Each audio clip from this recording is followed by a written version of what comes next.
بتصحى الصبح مصدع، ظهرك قافش عليك، فتقوم مادد ايدك على الشريط اللي جنب السرير وتضرب حباية المسكن القوي وتحبس وراهم بفنجان قهوة عشان تفوق وتلحق أكل عيشك؟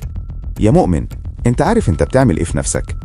انت كده مش بتعالج الصداع، انت حرفيا بتبلع قنبلة يدوية شايلة صمام الأمان بتاعها جوه معدتك. الحركة دي لو بتعملها كل يوم يبقى انت مش بتسكن الألم، انت بتحجز مكان مؤكد في غرفة العمليات.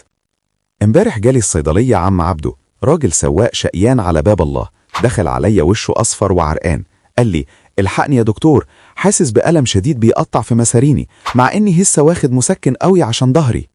سألته السؤال الفيصل: أخدته بعد الفطار يا عم عبده؟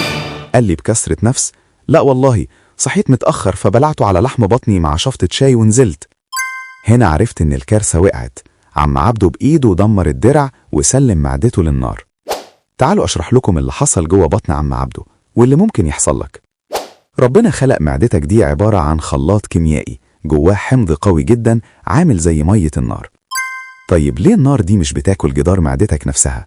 لأن ربنا برحمته خلق لك بطانة أو طبقة جل سميكة زي الدرع بتغلف جدار المعدة وتعزله عن الحمض ده تماما.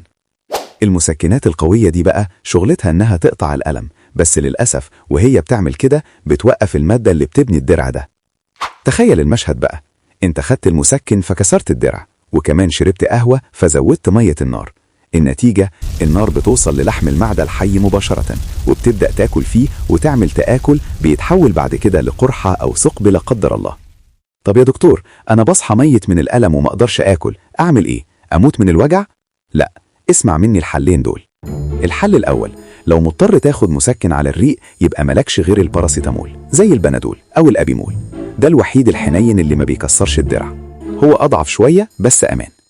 الحل التاني، لو لازم تاخد المسكن القوي ومفيش وقت تفطر يبقى لازم تفرش معدتك بحاجة قلوية تعادل الحمض، كوباية لبن ساقعة أو حتى صباع موز، أي حاجة تعمل بطانة قبل ما ترمي القنبلة. عم عبده لحقناه المرة دي بعلاج للمعدة، بس انت لسه في ايدك الاختيار.